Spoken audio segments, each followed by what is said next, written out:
सभी भाइयों को मेरी तरफ से प्यार भरा और दिल से नमस्कार। और मैं लेके आ चुका हूँ आपके सामने टॉप और बेहतर क्वेश्चन। आप सभी को पता है एसएससी एमटीएस, अगर आप जो भी मित्र एसएससी एमटीएस की तैयारी कर रहे हैं एक बार मेरे साथ में जुड़ेंगे, इसे लाइक करेंगे, शेयर कर देंगे इस क्लास को। देखते हैं आज का पहला क्वेश्चन आपके सामने क्या कहता है।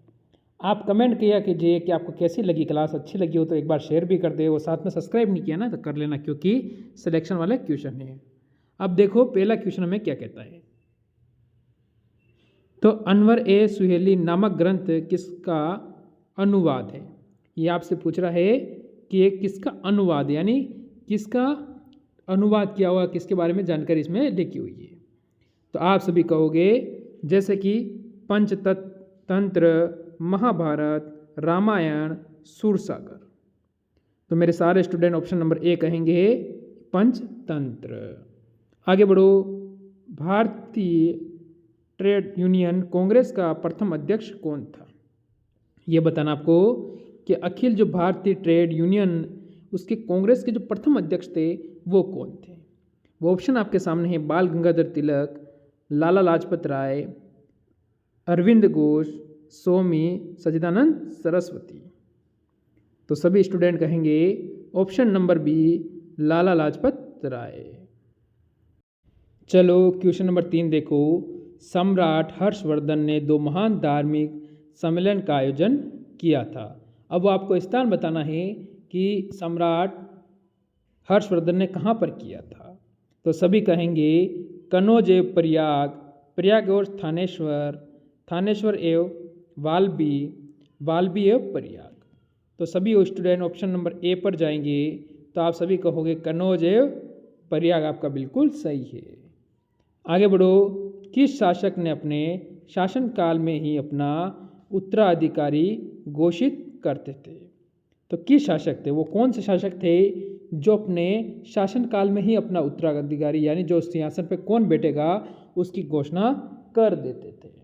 अब यहाँ से है पल्लव वंश, राष्ट्रकूट वंश, चोल वंश, सातवाहन वंश। तो आप सभी कहोगे ऑप्शन नंबर सी चोल वंश बिल्कुल सही है। आगे बढ़ो। गोलघर का निर्माण कब हुआ था। गोलघर का जो निर्माण है वो कब हुआ था ये आपको बताना है।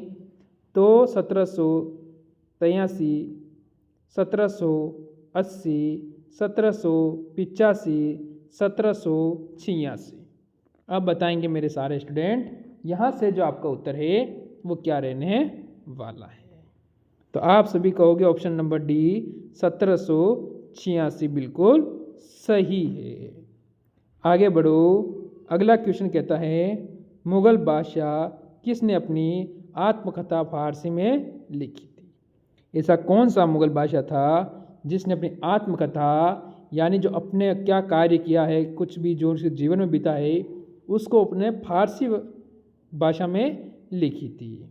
अब नाम क्या है, अकबर, हुमायूं, जहांगीर, शाहजहां। तो आप सभी कहोगे जहांगीर, ऑप्शन नंबर सी। आगे बढ़ो अगले क्वेश्चन पर। सर्वप्रथम लोक निर्माण विभाग की स्थापना किसने की थी। ये बताना है कि सर्वप्रथम लोक निर्माण की जो विभाग था उसकी स्थापना किसने की थी।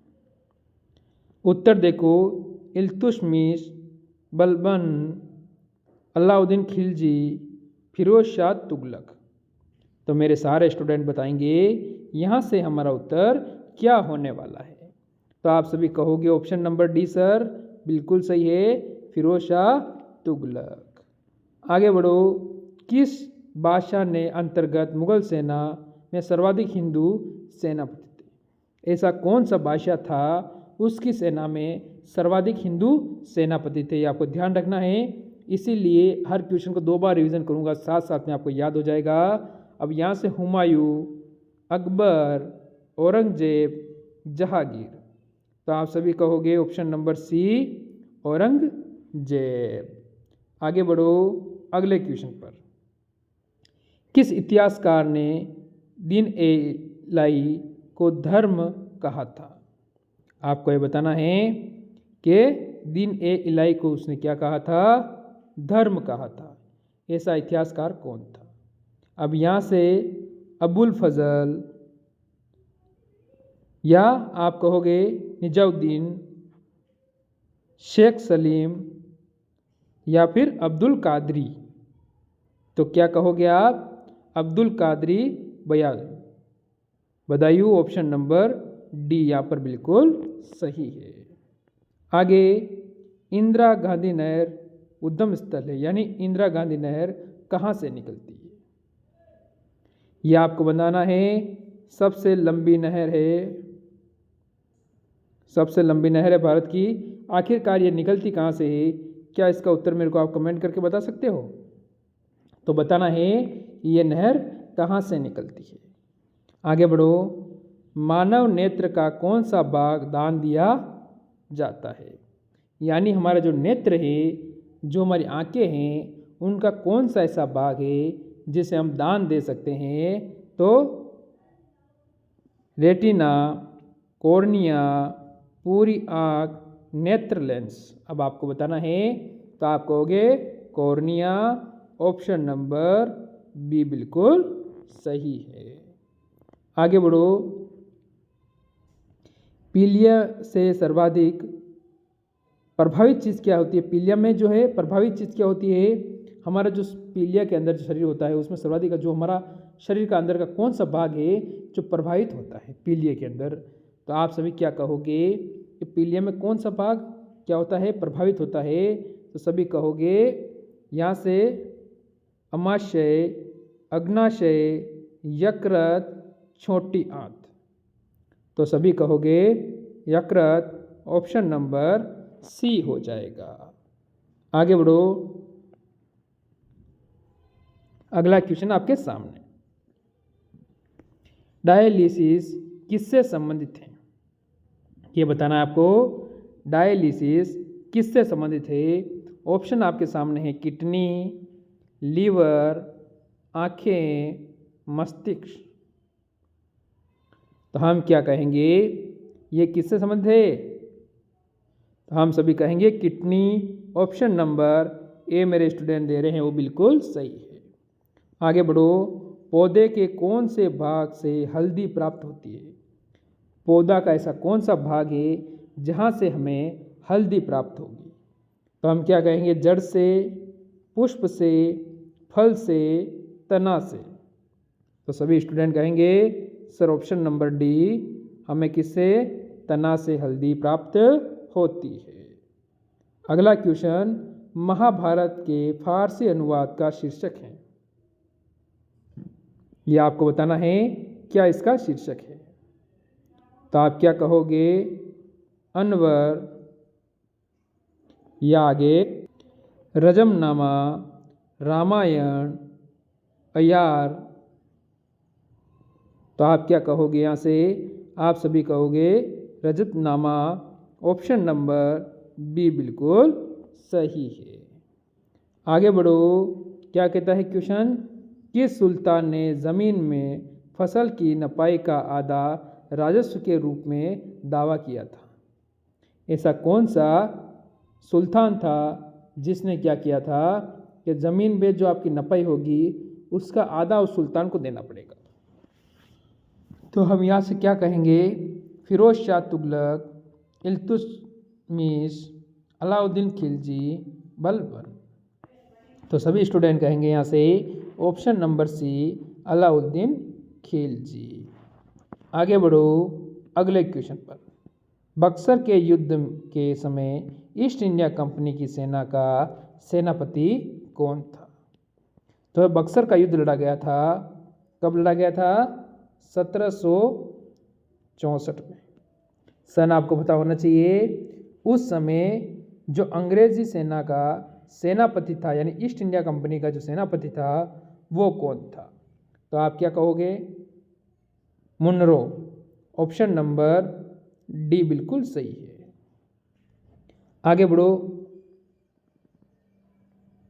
भूपट्टी में सर्वाधिक पाया जाने वाला तत्व कौन सा है?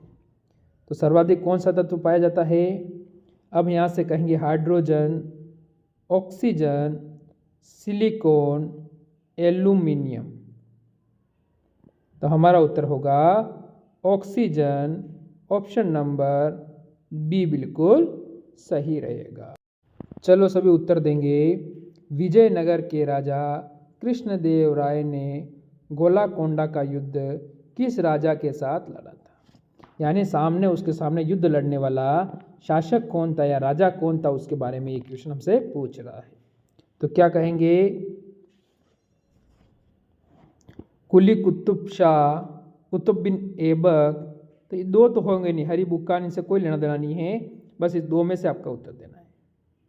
तो आप क्या कहोगे? Option number A. Option number A हमारा बिल्कुल सही है। आगे बढ़ो।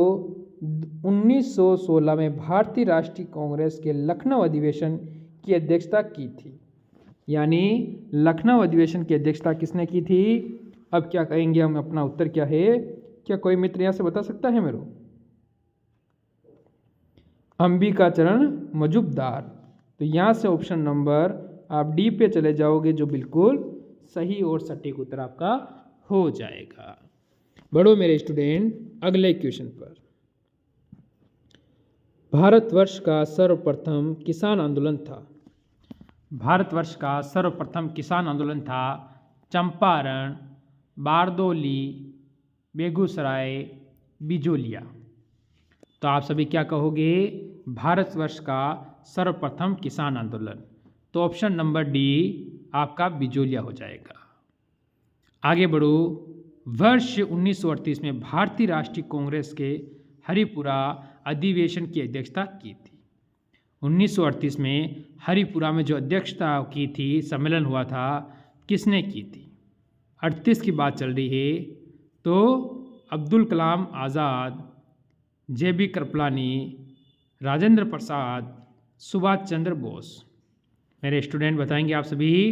ऑप्शन नंबर डी, तो सुभाष चंद्र बोस हो जाएगा। आगे बढ़ो। किस दिल्ली का कौन सा सुल्तान मंगोल नेता चंगेज खान का समकालीन था? यानी दिल्ली का ऐसा कौन सा सुल्तान था जो चंगेज खान का समकालीन था? अब आपको बता दो, ये दिल्ली के सुल्तानी से भारत के सुल्तान नहीं थे, ये आपको ध्यान रखना। सिर्फ कहाँ के थे? सारे ही दिल्ली के सुल्तानी ही थे, ये आपको याद रखना। इल्तुतमिश, रजिया सुल्तान, बलबन, अलाउद्दीन खिलजी। तो मेरे सारे स्टूडेंट कहेंगे यहाँ से इल्तुतमिश। ऑप्शन नंबर ए यहाँ पर बिल्कुल सही रहेगा। आगे बढ़ो। भारत के स्वतंत्रता आंदोलन के दौरान महात्मा गांधी के द्वारा स्थापित साबरमती आश्रम किस नगर के बाहर स्थित है? यानी ये साबरमती आश्रम है, वो कौन से नगर के बाहर स्थित है, ये आपको बताना है। गांधीनगर, अहमदाबाद, राजकोट, वर्धा। तो मेरे सारे स्टूडेंट कहेंगे ऑप्शन नंबर बी बिल्कुल सही है सर, अहमदाबाद। आगे बढ़ो। 8 अगस्त 1942 को कांग्रेस ने भारत छोड़ो आंदोलन कहाँ प्रारंभ किया था? जैसे मुंबई, मद्रास, कोलकाता, पुणे। मेरे स्टूडेंट ये मैं आपको दूंगा HW के तौर पर। तो आपको इतना ज़रूर बताना है कि जो हमें 1942 में जो हुआ था, वो आंदोलन भारत छोड़ो कहाँ से प्रारंभ हुआ था। तो ये था आज का पेपर, पूरा प्रैक्टिस सेट। कैसा लगा? अच्छा लगा हो तो इसे लाइक शेयर करना। मिलते हैं कल ऐसे एक और नए पेपर के साथ। सभी को जय हिंद, जय भारत।